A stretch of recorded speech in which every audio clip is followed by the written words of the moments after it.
Muy buenas tardes, colegas asistentes. Para mí es un placer darles la bienvenida el día de hoy a nuestra nueva entrega de este programa de educación médica continua de colposcopía. Este es el tercer y último módulo de patología maligna de cuello uterino y hallazgos colposcópicos. El día de hoy tenemos nuevamente a la doctora Tania Jaimes. Déjenme darles una pequeña reseña de la doctora. La doctora Tania Jaimes es médica y ginecóloga obstetra de la Universidad de Zulia en Venezuela. La doctora además tiene una maestría de administración en el sector de salud y la doctora tiene un diplomado de climaterio y menopausia. La doctora actualmente labora en APROFE y en la Asociación de Damas Salesianas. Doctora Tania, muchas gracias por su presencia. Bienvenida. Gracias, doctora Priscila. Muchas gracias a todos los asistentes, colegas médicos, ginecólogos, por dedicar nuevamente esta tarde a, actualizarnos y ponernos al día en materia ahora de patología maligna y de cuello uterino, vulva y vagina. Para entrar de una vez, antes quería darle las gracias nuevamente a Megalab por estos espacios importantes para estar actualizando los conceptos y mantenernos ocupados en este tema, ¿sí? Bueno, ahora entrando en materia, patología maligna de cuello uterino, vagina y vulva. Sabemos que es una patología que es muy frecuente. En países desarrollados el cáncer cervicouterino representa el 4.4% de los cánceres femeninos. En países en vías de desarrollo se ve un aumento o un incremento de estos niveles o de estas estadísticas, puesto que representa el 15% de las neoplasias femeninas. Es bien sabido que esto es una enfermedad de poblaciones de bajos recursos, por muchos factores que ya vamos a ir estudiando, o que ya mencionamos en el módulo anterior de patología benigna. El cáncer de cuello uterino en América Latina ocupa el segundo lugar o posición de todos los cánceres que afecta a la mujer. Bien.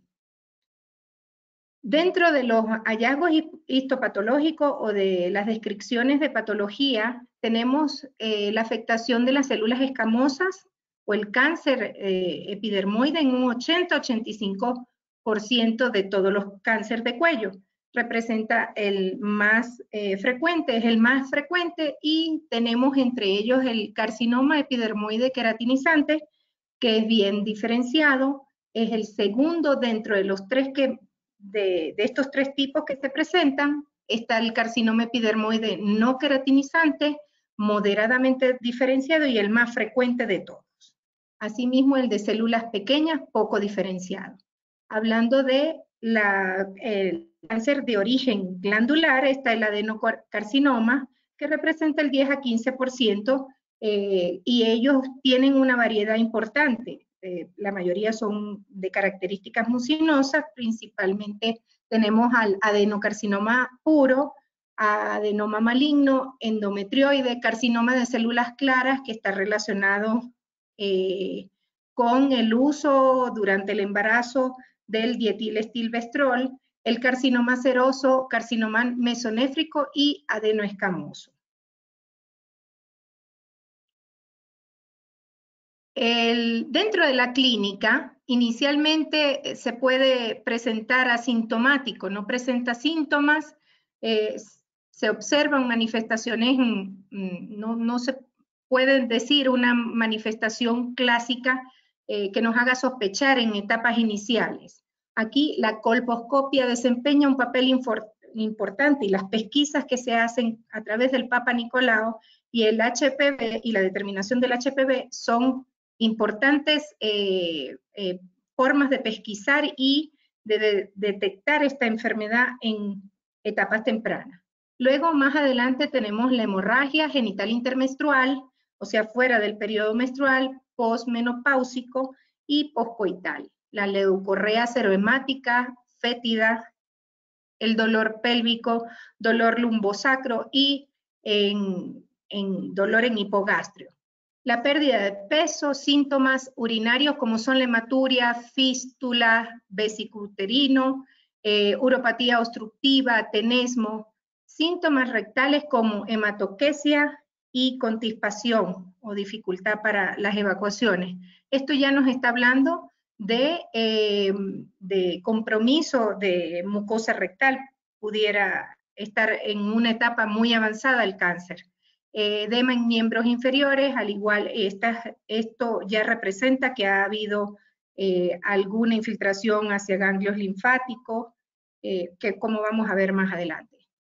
El diagnóstico y estadificación, principalmente a través de una buena historia clínica, pasando por las pesquisas que ya habíamos mencionado, colposcopia y biopsia, los laboratorios o el laboratorio de rutina, se hace una vez que tenemos el diagnóstico histopatológico, vamos a poder hacer los estudios complementarios para determinar la estadificación. Un estándar de tórax, la resonancia, que es muy importante, urograma excretor, colon por enema, cistoscopia, rectoscopia y gammografía para ver posibilidades de extensión o si hay extensión a otras a distancia. Con todos estos estudios podemos comenzar la estadificación. ¿Ok? El diagnóstico definitivo, por supuesto, lo da la histopatología. No, esos informes deben llevar el tipo histológico, grado de diferenciación, tamaño y extensión tumoral, profundidad de la invasión, patrón de invasión, estado de los márgenes, muy importante para el pronóstico o para la sospecha de si puede haber recaídas. La invasión al espacio linfovascular, presencia de enfermedad invasiva. Las vías de diseminación también hay que tenerlas muy en cuenta y saber hacia dónde se nos puede diseminar este tipo de cáncer. Por contigüidad al canal endocervical, cuerpo uterino y vagina, por contigüidad a parametrios vejiga y recto. A través de la vía linfática, utilizando o yéndose por las cadenas linfáticas pélvicos, principalmente los ilíacos externos en un 33% se pueden ver afectados, los obturadores un 23%, ilíacos internos 20%, los ilíacos comunes en un 10%. ¿Ok? También a los ganglios linfáticos retroperitoneales paraórticos. ¿Ok? La diseminación hemática ya es a órganos a distancia como pulmón, hígado, huesos largos, cerebro, páncreas, ¿ya?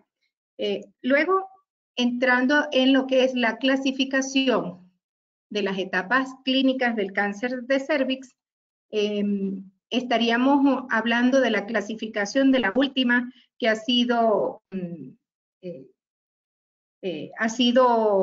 puesta en circulación desde el 2018. Esta es etapa 1, tumor confinado al cervix. Esta se divide en etapa 1A, 1A, 2, donde es la parte preclínica o microinvasiva. Esta la definen como invasión al estroma inferior a 5 milímetros, ¿ok? Y con extensión superficial o extensión hacia lo ancho, diríamos, inferior a 7 milímetros. Entonces, 1A1, menor de 3 milímetros, y 1A2, cáncer microinvasor, pero que llega a 5 milímetros de profundidad. Ese sería el esquema visual para que podamos ubicarlo mejor. O sea, este tiene diagnóstico microscópico, digamos, histológico. No se ven las lesiones. En la etapa de tumor, la misma etapa 1 también se clasifica en 1A, que ya vimos, 1B. El carcinoma invasivo preclínico con lesiones confinadas al cervix. El 1B1 el tumor mide 5 o más de profundidad, pero menos de 2 centímetros de ancho. Acá lo podemos ver, ¿ok? Y el 1B2, el tumor mide 2 centímetros o más de profundidad y menos de 4 centímetros de ancho. El 1B3 más de 4 centímetros. Acá tenemos los esquemas para visualizar. La etapa 2, el carcinoma se ha extendido fuera de la pelvis sin llegar a pared pélvica o a vagina sin llegar a tercio inferior. Y este se clasifica en 1A y 2A y 2B. El 2A1, el tumor mide menos de 4 centímetros de ancho. En este ítem o en esta clasificación, estadio, afecta a la vagina sin llegar al tercio inferior y sin afectación parametrial. En el 2A1, el tumor es menor de 4 centímetros y en el 2A2, el tumor mide 4 o más. En el estadio 2B, la extensión a parametros sin llegar a la pared pélvica. Etapa 3, tumor que se ha extendido a pared pélvica, que involucra tercio inferior de vagina, causa anulación renal y puede hacer metástasis a ganglios linfáticos. El 3A, carcinoma que involucra entonces el tercio inferior de vagina. El 3B, extensión a pared pélvica. Acá lo podemos ver. Y el tumor 3C, que se ha extendido a nódulos linfáticos pélvicos y paraórticos, independientemente del tamaño de la extensión. El 3C1, metástasis a nódulos linfáticos pélvicos, y el C2, el 3C2, a paraórticos. La etapa 4 es cuando ya el tumor se extiende fuera de la pelvis o tiene un involucro comprobado por biopsia de la mucosa rectal o vesical. La estadificación histopatológica o quirúrgica, que es la utilizada en la práctica clínica porque es la más precisa que la misma estadificación clínica, pues ahí tiene oportunidad de evaluar todo una serie de ganglios linfáticos que no pueden quizás palparse bien o tenerse información, salvo en los casos de imágenes como la resonancia que son buenas para darnos estos datos. Lamentablemente no están disponibles en todos los centros de salud, por lo que a veces queda sin ese estudio. Su estudio de extensión se acerca mejor a la realidad, permite una individualización del tratamiento. Afectación glandular es el factor, como habíamos dicho anteriormente, más importante, y la afectación de los márgenes modifica las pautas terapéuticas. Entonces, el carcinoma in situ, ya habíamos hablado en el módulo anterior, células anormales que ocupan todo el espesor del epitelio sin sobrepasar la membrana. El carcinoma microinvasor, tenemos que no excede de 5 milímetros de profundidad y máximo 7 milímetros en extensión horizontal. Se diagnostica por microscopía. La invasión al espacio linfovascular modifica el estadio o no modifica el estadio, pero sí nos da unas pautas de terapéuticas o de manejo diferentes dependiendo de si infiltra o no infiltra. Se acompaña de reacción desmoplástica. Adicional a esto, el carcinoma escamoso invasor, ya este sí se puede visualizar con espéculo y se puede tactar posiblemente cuando son escamosos o involucran externamente el cervix. Por ejemplo, tenemos los carcinomas escamosos que pueden ser exofíticos, invaden superficialmente, mientras que los endofíticos infiltran ampliamente el estroma o pueden estar ocultos también en el canal endocervical, ir creciendo sin hacer mayor volumen o que se puedan visualizar como los del exocervix. Para el manejo de la microinvasión, y es donde hacemos más énfasis, es porque justamente nos apoyamos mucho en las técnicas de colposcopia y podemos realizar algunos procedimientos. Para el estadio 1A1, sin invasión linfovascular, conización y al haber o encontrar márgenes libres, seguimiento. ¿Okay? Es el tratamiento ideal para estos casos.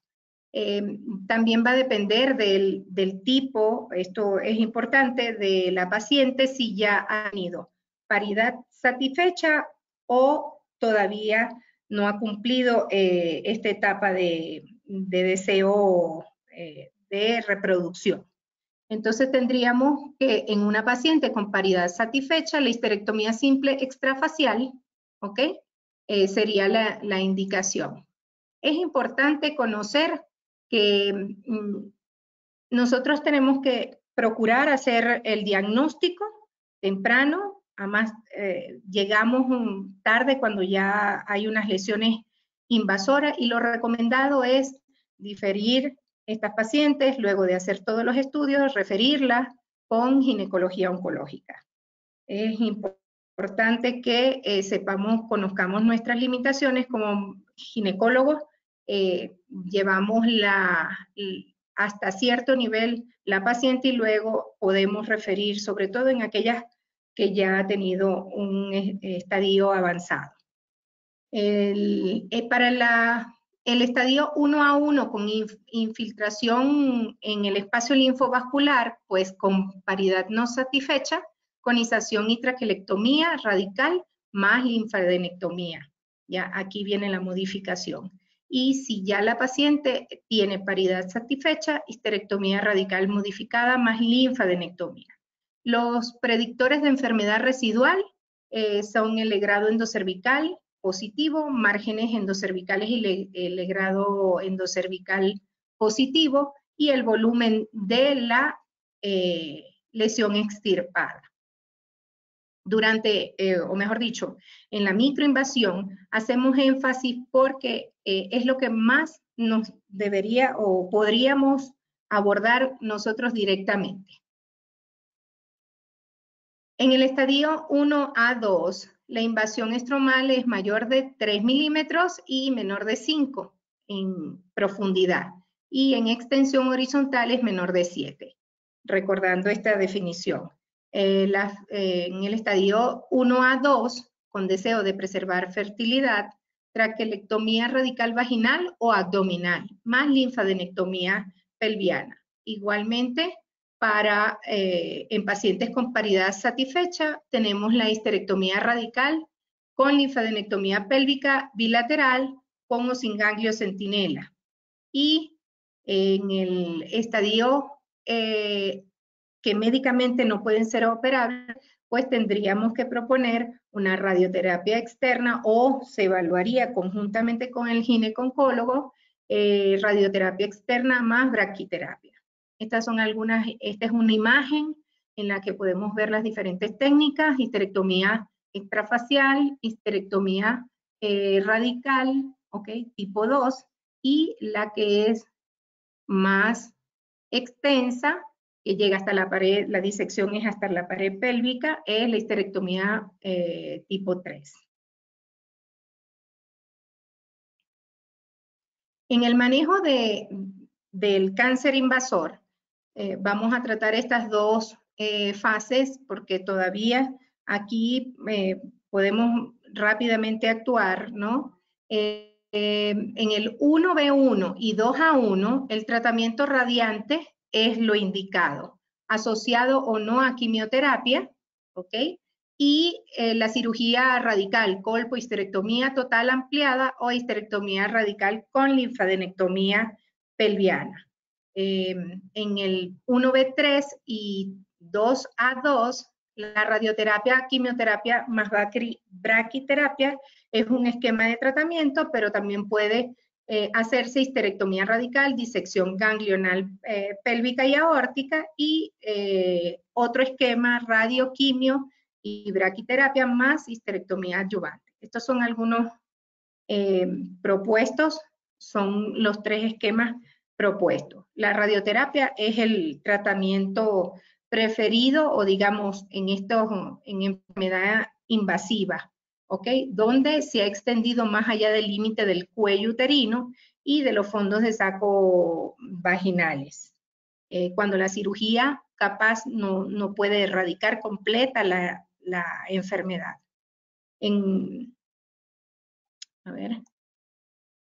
mujeres con neoplasia en estadios más avanzados, como estadio 4, se da tratamiento paliativo con radioterapia externa, ¿ok? Quimio o ambas.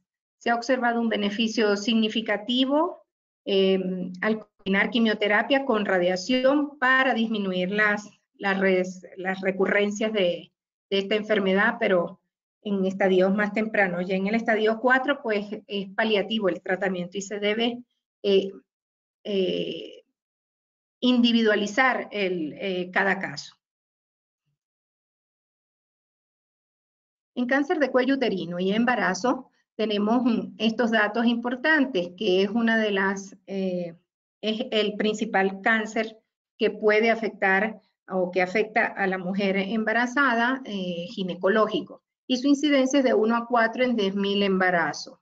Representa un gran dilema, ¿ok? Es bien difícil tomar decisiones entre retrasar el tratamiento hasta lograr la madurez y viabilidad fetal o tratar inmediatamente de acuerdo al estadio que corresponde.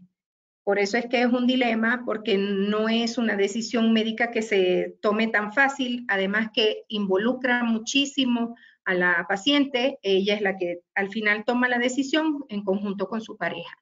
Los factores a tener en cuenta para definir el tratamiento: el estadio de la enfermedad, estado de los ganglios linfáticos, subtipos histológicos, etapa del embarazo, decisión materna de continuar o no el embarazo. Ya veremos que utilizamos el mismo esquema, ¿ok? Exploración física, colposcopia y biopsia en los casos que hayan hallazgos de invasión a través del estudio de colposcopia, laboratorio de rutina, radiografía de tórax, pero la resonancia magnética es el estudio de imágenes por de elección, ¿ok? Puesto que ofrece una mejor información sobre el tamaño tumoral y si hay afectación ganglionar. La cistoscopia y rectoscopia como parte del estudio. ¿Ok? Dentro del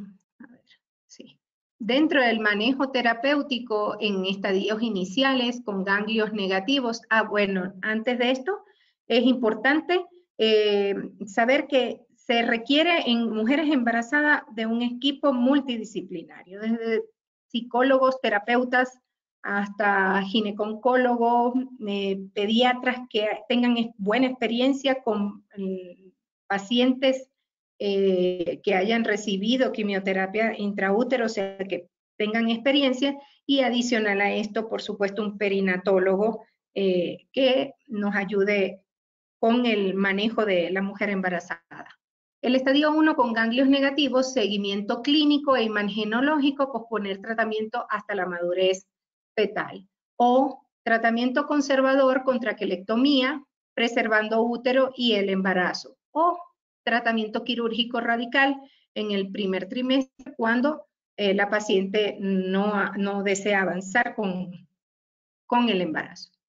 Estadio 1A es de excelente pronóstico, demora del tratamiento estándar es el manejo que se debe hacer, ¿ok? En estadios locales avanzados, 1B2 y más, con feto en útero, o sea, quimio, cuando no es posible la cirugía, ¿ok? En el caso de quimioterapia neoadyuvante con preservación de embarazo hasta la madurez fetal y luego tratamiento definitivo, histerectomía radical. La finalización del embarazo después de la maduración fetal a las 32-34 y la vía de finalización determinada por la presencia o no de tumor residual vía vaginal en caso de microinvasión que se haya extirpado a través de una cono o una traquelectomía, y el parto por cesárea se indica ante la presencia del tumor residual. Los factores pronósticos van a empeorar, por supuesto, a medida que progresa el estadio de la enfermedad.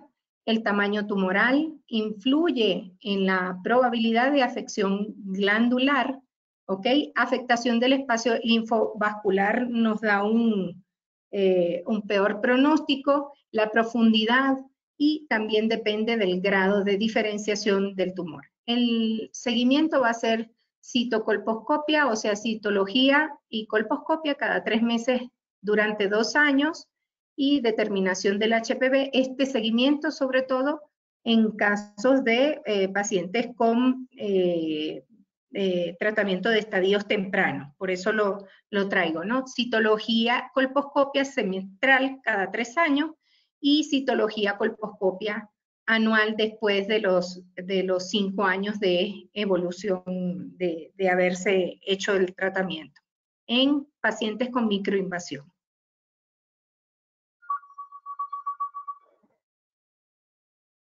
Perdón. Bueno, porque vamos.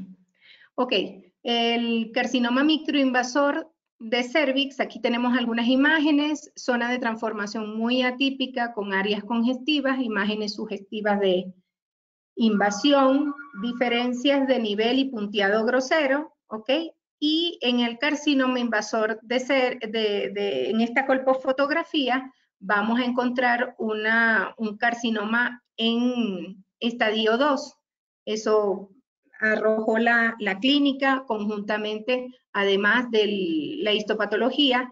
El hallazgo colposcópico fue epitelio blanco, punteado muy irregular y papilar, y las imágenes en cresta o desnivel de superficies y erosiones. En esta colpofotografía ya vemos que ha tomado el tumor, la totalidad del cérvix, es un carcinoma exofítico, epidermoide queratinizante, ulcerado y que sangra al mínimo roce con el espéculo. La colpofotografía que se encuentra acá abajo, en la segunda foto, es un carcinoma endofítico con marcada hiperkeratosis en la superficie y sangrante también al mínimo roce. La prevención, como hemos hablado en todos los módulos, es, por supuesto, el uso de preservativo, evitar múltiples parejas sexuales o parejas de alto riesgo, disminución o eliminación del consumo de tabaco, Papa Nicolau de manera regular o cuando corresponda, y la vacuna contra el HPV. Entramos en el otro tema que sería el cáncer de vagina, que se define como la lesión maligna sin que haya involucro de patología maligna en cervix o vulva. El carcinoma primario de vagina es poco frecuente y la gran mayoría de las neoplasias son metastásicas de cervix o incluso de la vulva.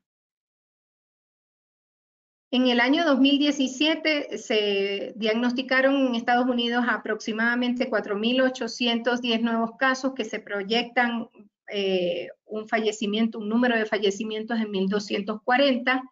En años anteriores también se registraron 458 casos y 34 defunciones por la misma causa en ese año en México, y esto nos hace ver que el cáncer vaginal se corresponde del 1 al 2% de los cánceres ginecológicos.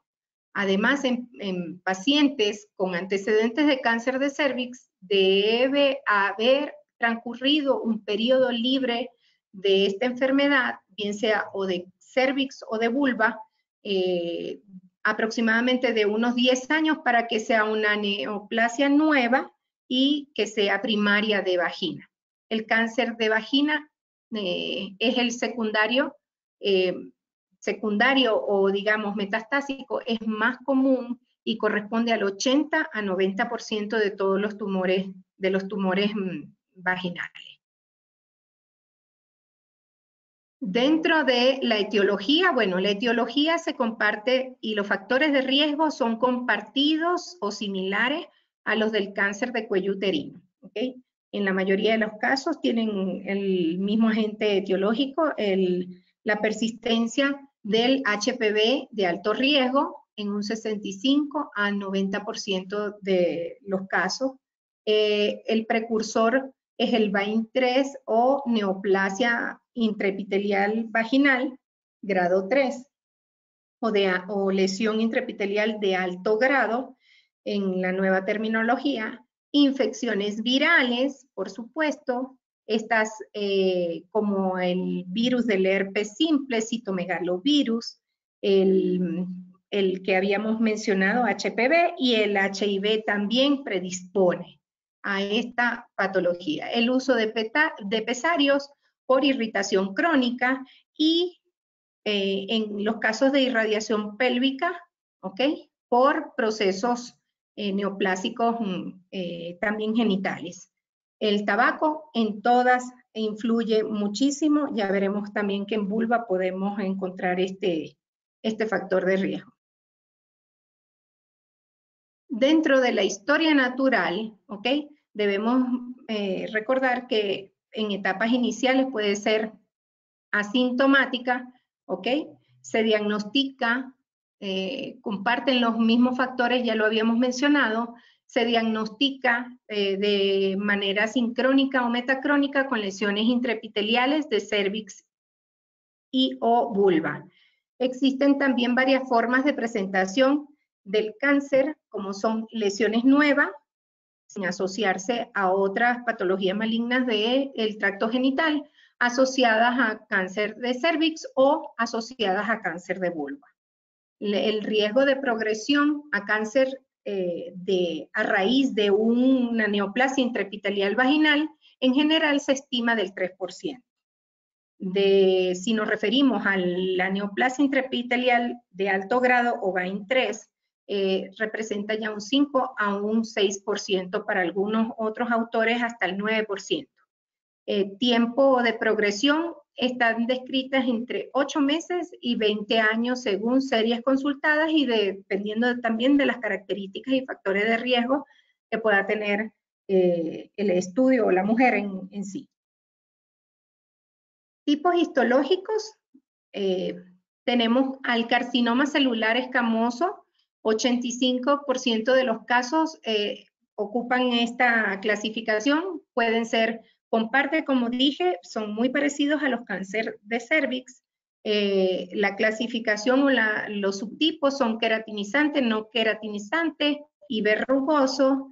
El precursor va a ser el VAIN o el HSIL, VAIN3 o HSIL. Inicialmente se disemina superficialmente dentro de la pared vaginal y más tarde invade también los tejidos paravaginales, el paracolpo y el parametrio. Las metástasis distantes se pueden presentar con mayor regularidad a pulmón e hígado. ¿Okay? Dentro de los otros que afectan, o los otros tipos de cáncer que afectan la vagina, está el adenocarcinoma, que representa un 10 a un 15% de los casos. Está asociado a la adenosis vaginal, asociado también, como mencioné antes, al uso del dietilestilbestrol en los años 70, fue que se vio más este tipo de cáncer. Se presenta en edades, el adenocarcinoma de vagina se presenta en edades tempranas, entre los 17 y los 21 años, y puede hacer metástasis, ¿ok? A pulmón, a ganglios supraclaviculares y también a ganglios pélvicos localmente. El melanoma y el sarcoma son cánceres de vagina bastante infrecuentes. Dentro del sarcoma, el botrioide de origen embrionario es el que tenemos acá. Son cánceres vaginales primarios poco frecuentes. Y esta es una imagen del melanoma. Además, el adenocarcinoma es un tumor poco común, que es adenoescamoso, perdón. Es un tumor poco común de rápido crecimiento con mezcla entre epitelial y glandular, es agresivo y corresponde aproximadamente al 1% de los cánceres de vagina. La clínica asintomática en etapas tempranas, ¿ok? Puede haber dispareunia, dolor o sensación de masa, sangrado o leucorrea sanguinolenta, es un signo de sospecha de invasión, prurito, disuria y contispación, dependiendo del tamaño y la localización de la lesión. Se puede presentar como una lesión única, pero en la mayoría de los casos aparece asociada a una lesión cervical, ¿ok? O en una cúpula de una paciente histerectomizada con lesión cervical previa, ¿ok? El diagnóstico, por supuesto, el examen físico es imperativo realizar una inspección de vulva, introito vaginal, luego se coloca el espéculo y también se hace palpación.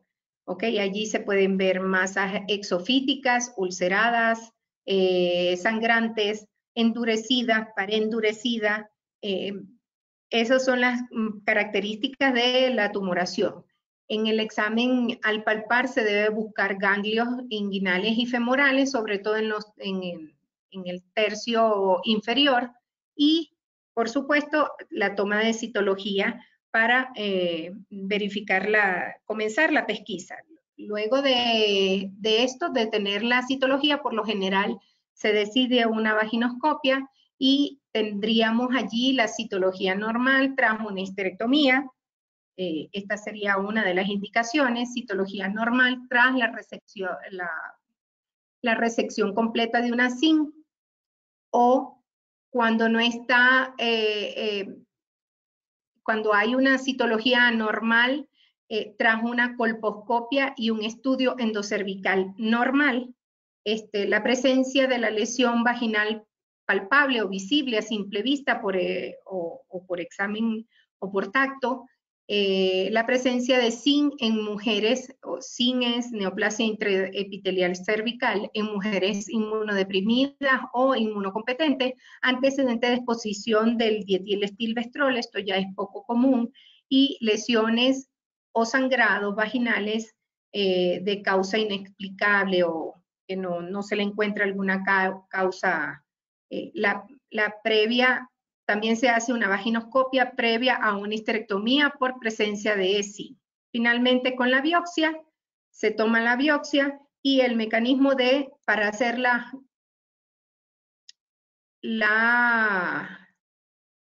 vagina se coloca, para recordar un poco, se coloca,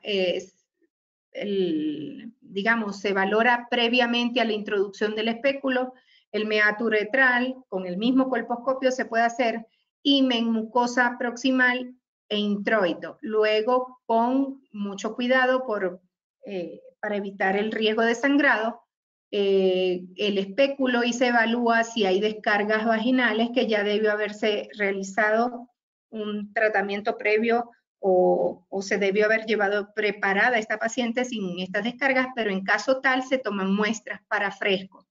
Luego se aplica el ácido acético para valorar fondos vaginales y tercio medio y distal, en busca de esas lesiones que ya conocemos, acetoblancas, punteados, gruesos, que nos indiquen dónde tomar la biopsia.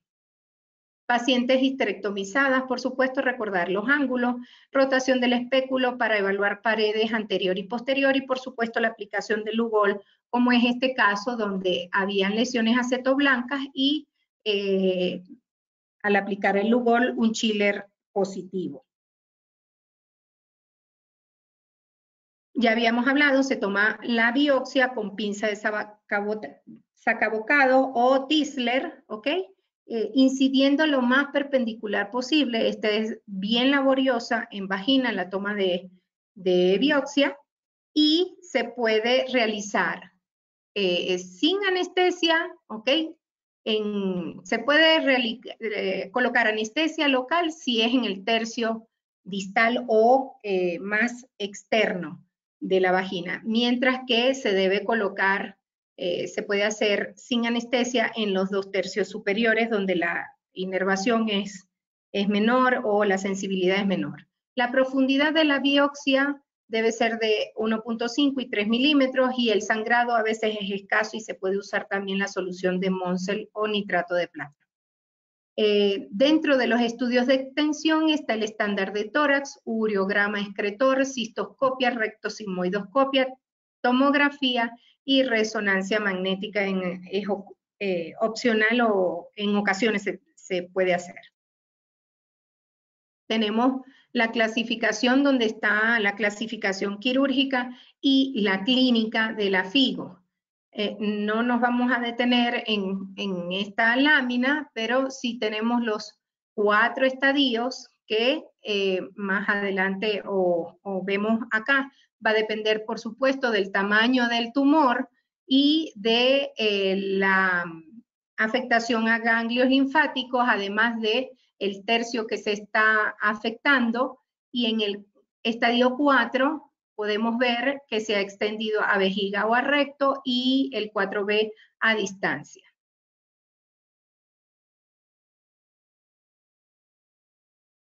El manejo hay que individualizar los casos según el estadio de la enfermedad.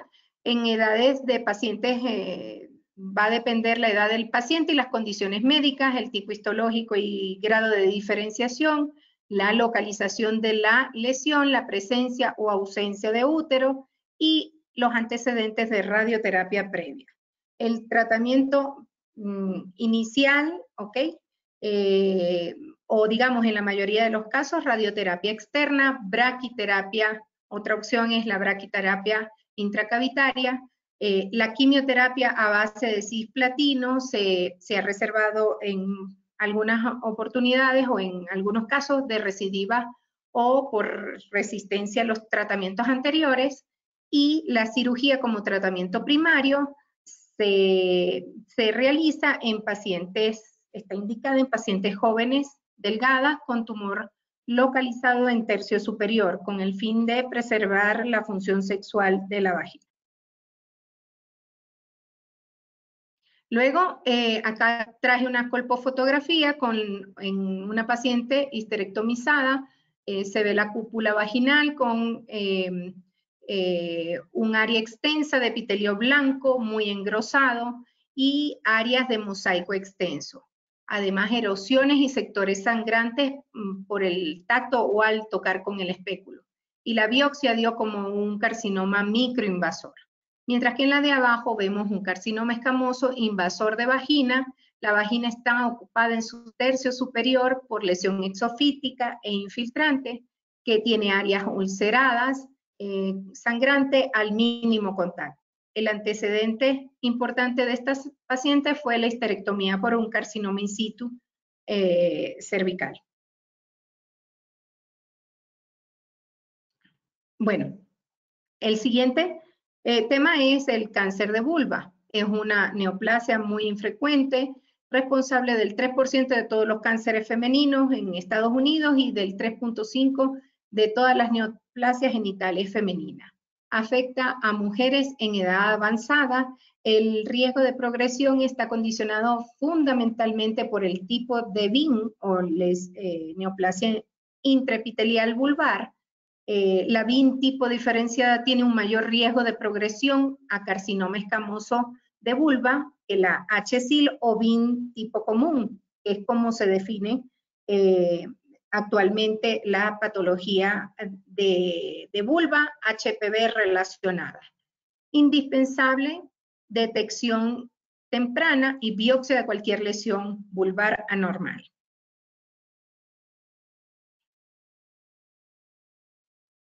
Dentro de los factores de riesgo tenemos la infección por HPV persistente, herpes simple, tabaquismo, la edad avanzada, inmunodepresión o supresión, la VIN diferenciada a través de sus predecesores, como son la dermatosis tipo líquen escleroso y líquen simple crónico, el bajo nivel socioeconómico, el tiempo o que la aparición de verrugas que no aclararon o que no mejoraron y que persisten en el tiempo, y la diabetes como también una enfermedad crónica y que al final se presenta como una enfermedad crónica inmunosupresiva o depresiva. Dentro de la histopatología tenemos al carcinoma de células escamosas, más del 90% están incluidas aquí o representa un 90%. Representan las capas externas de la piel, se localiza mayormente en los labios mayores y menores y en menor frecuencia el clítoris y las glándulas de Bartolino. Puede ser microinvasor o invasor. Dentro de esta clasificación podemos encontrar al carcinoma verrugoso, ¿ok? En un 2% es un raro tipo de carcinoma epidermoide, es exofítico y semeja al condiloma acuminado y está vinculado con la HPV. Adicional, otro tipo también dentro de los que se pueden clasificar de células escamosas está el carcinoma vasocelular, representa el 1%, es infiltrante y constituido por células similares a las basales de la epidermis. El segundo tipo de cáncer de vulva es el melanoma, ¿ok? Se desarrolla a raíz de los melanocitos, no tienen nada que ver con el HPV ni la dermatosis, digamos, de vulva. Se desarrolla a partir de los melanocitos, se localiza con mayor frecuencia en los labios menores y el clítoris y puede ocurrir en mujeres menores de 50 años.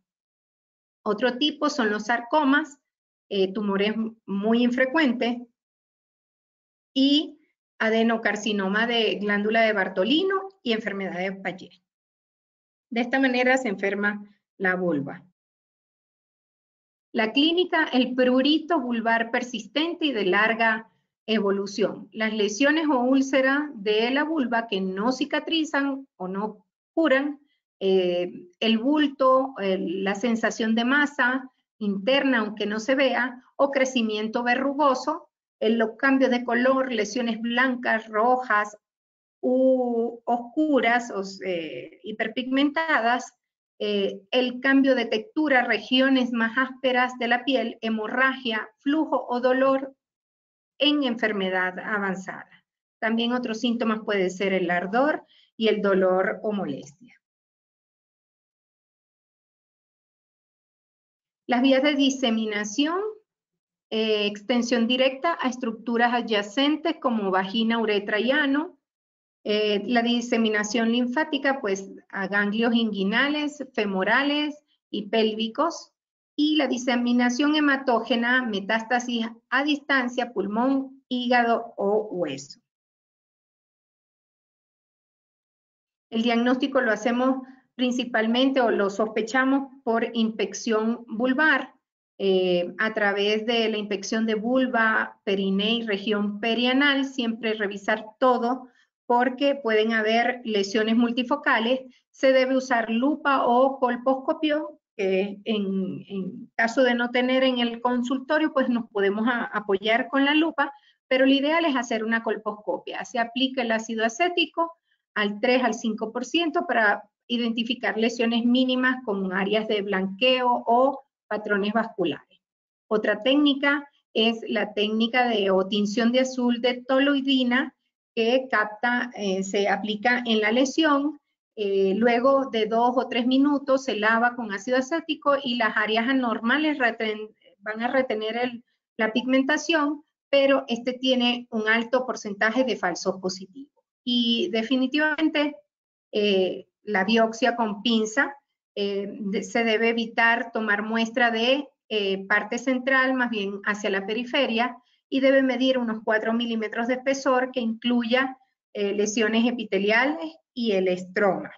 ¿Ok? Es importante que en lesiones pequeñas se trata de no agarrar toda la lesión, puesto que limita luego el estudio, y es importante hacerlo entre el tejido normal y la lesión, o sea, periférica.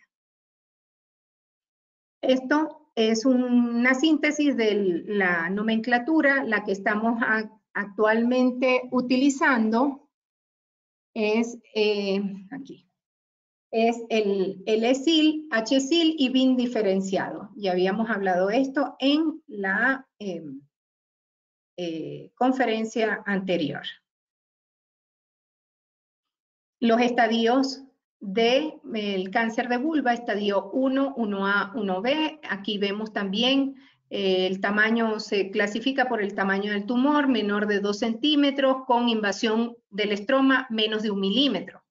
En el 1B, mayor a 2 centímetros, con invasión mayor de 1 milímetro al estroma.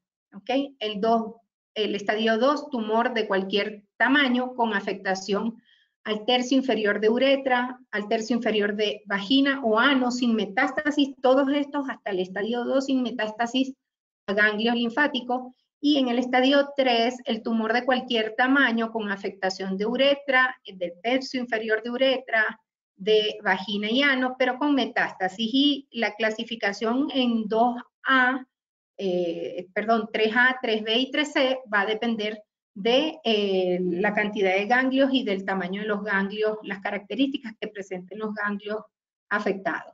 El estadio 4, tumor que invade 2/3 superiores de la vagina, 2/3 superiores de la uretra o estructuras distantes. Y el 4A, cuando invade a mucosa vesical, mucosa rectal, o está fijo a pared, en el 4A1. Y en el 4A2, ganglios inguinofemorales ulcerados con ya compromiso capsular. El 4B, cualquier metástasis a distancia, incluyendo los ganglios pélvicos.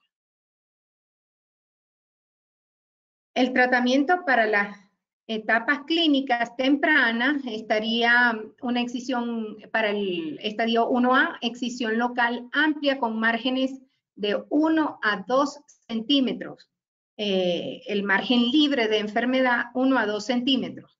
Estadio 1B, excisión local amplia con márgenes de 1 a 2 centímetros y ganglios centinela. Si resulta positiva, pues debe hacerse disección ganglionar inguinofemoral del mismo lado. ¿Okay? Aquí vemos las imágenes esquemáticas y para el estadio 2, excisión local amplia con márgenes de 1 a 2 centímetros y ganglio centinela, si es positivo, se realiza disección ganglionar inguinofemoral del mismo lado más radioterapia en metástasis ganglionares cuando salen positivos.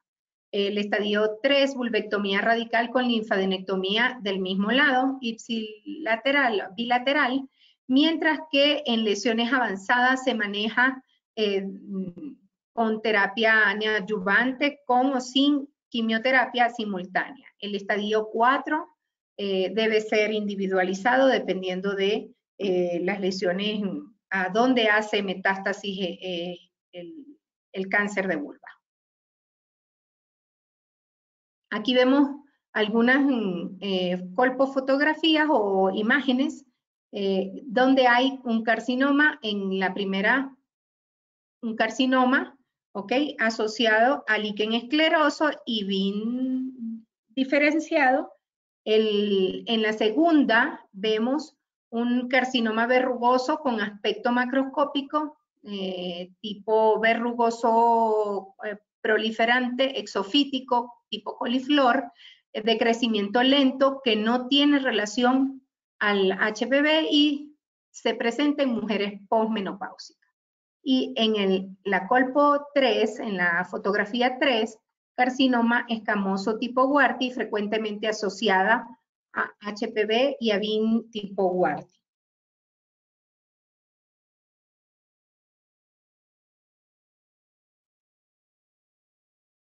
Finalmente, la prevención se utiliza preferiblemente la vacuna. En prevención secundaria se debe alentar al autoexamen en las pacientes, sobre todo en aquellas pacientes con prurito vulvar crónico, educarlas, hacer tratamiento oportuno, que sería la prevención terciaria, el manejo de las lesiones premalignas, dar tratamiento para evitar el desarrollo de la enfermedad maligna. Esto es todo. Muchas gracias. espero ahora que las preguntas. Muchas gracias. Muchísimas gracias, doctora. Vamos a iniciar la sesión de preguntas y respuestas. Le agradezco mucho por su excelente conferencia. De igual manera, hago extensiva el agradecimiento de todos los asistentes. Doctora, como un comentario en honor al tiempo, estamos viendo las láminas que usted nos mostró, cánceres muy avanzados, cánceres, bueno, que hasta cierto punto gritan, soy un cáncer, y muchas veces ya no acuden a la consulta con el ginecólogo, sino van directo a la consulta con el oncólogo. ¿Cuál es, como ginecólogos, como especialistas, el tema preventivo en el que debe trabajar el ginecólogo? Y obviamente, ¿cuándo termina el trabajo del ginecólogo y empieza el trabajo del oncólogo? Muy bien. Interesante la pregunta, porque es nuestra práctica diaria, ¿sí? Bueno, en cada uno de los 3 órganos que hoy hemos tocado, los 3 tipos de cánceres, tiene su forma de determinarse, ¿ok? Para eso habíamos mencionado que para prevención de cáncer de cuello uterino están las pesquisas, ¿ok? Nosotros como iniciadores o como médicos de cabecera, llamémoslo así, debemos educar a la paciente a que se haga sus controles. El problema es que a veces llegan pacientes que pasaron quizás por un parto, 2 partos, 3 partos y nunca durante su embarazo se les hizo al menos una pesquisa. ¿Ok? Culturalmente a veces no la paciente no quiere hacerse o no acude a hacerse una pesquisa, sino que el primer contacto con el ginecólogo viene siendo en un embarazo. Hay que aprovechar esa oportunidad para la toma de la citología. Y por supuesto allí ir viendo la vulva, que a veces pasamos, como había dicho en conferencia anterior, pasamos por encima, vemos una manchita y no preguntamos sobre sintomatología. Entonces sí nos debe hacer llamar la atención que la paciente no es un cuello uterino, no es una secreción, es un todo. Y debemos educarla, como prevención, educar.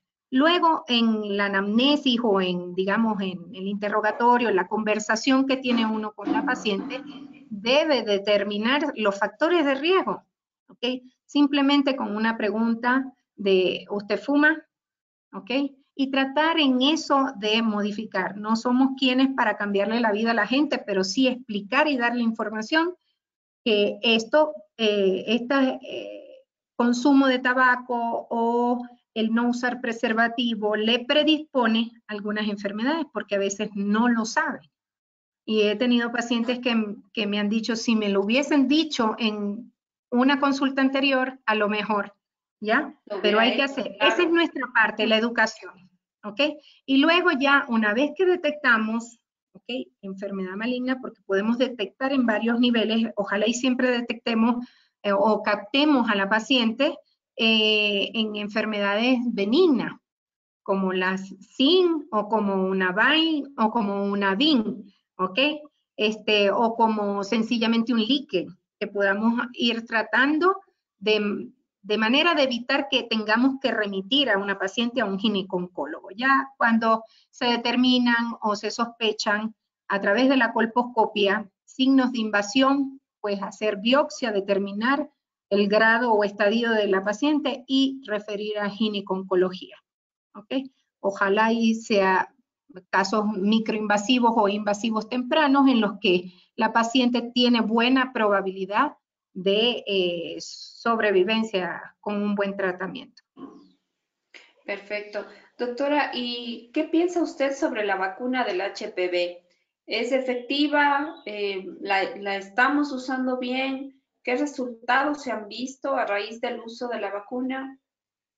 Bueno, la vacuna sí ha sido un avance importante y ya se tienen varios esquemas o digamos tipos de vacunas. En un principio se empezó utilizando la vacuna bivalente, que tenían protegían contra los virus de alto riesgo más frecuente, el 16 y el 18.